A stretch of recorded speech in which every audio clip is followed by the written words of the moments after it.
One of the stories to emerge today is that Prince Andrew is going to not only relinquish his military honours, but also his title HRH, or rather, he's not so much going to relinquish it as not use it.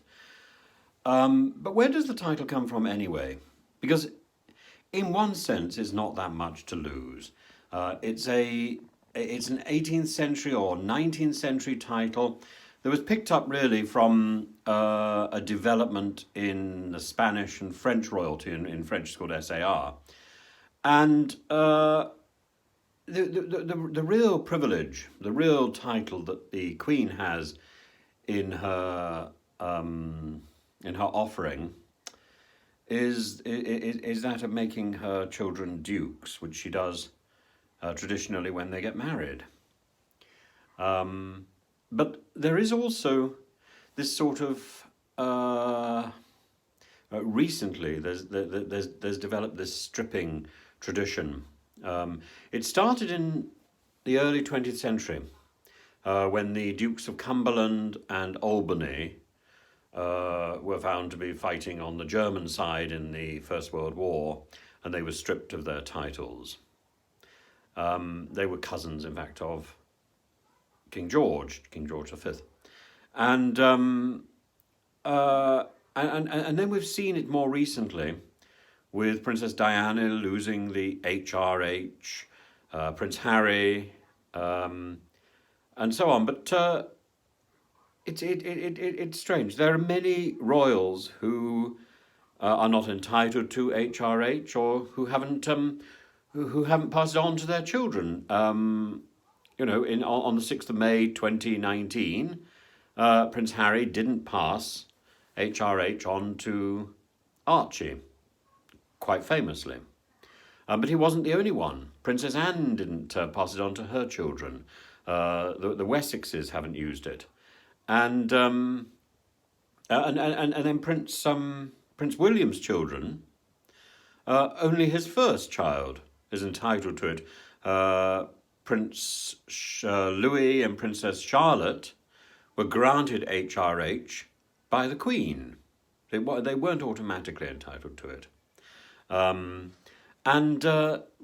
the thing is, HRH isn't necessarily something very special to have lost. It's a very recent innovation.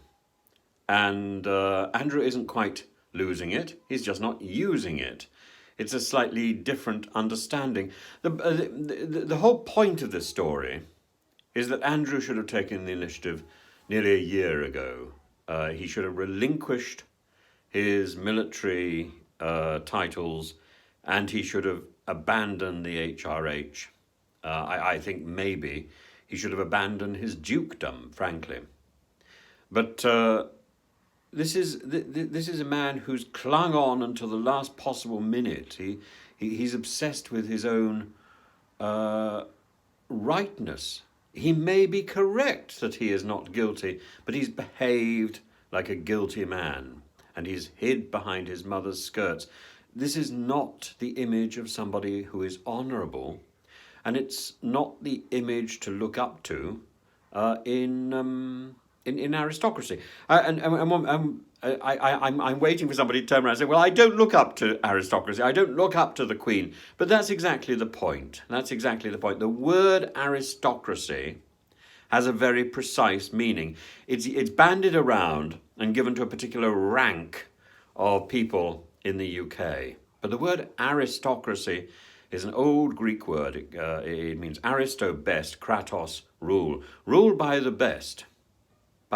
And Prince Andrew doesn't seem to me to belong to that group. He is not part of the best. I don't look up to this man.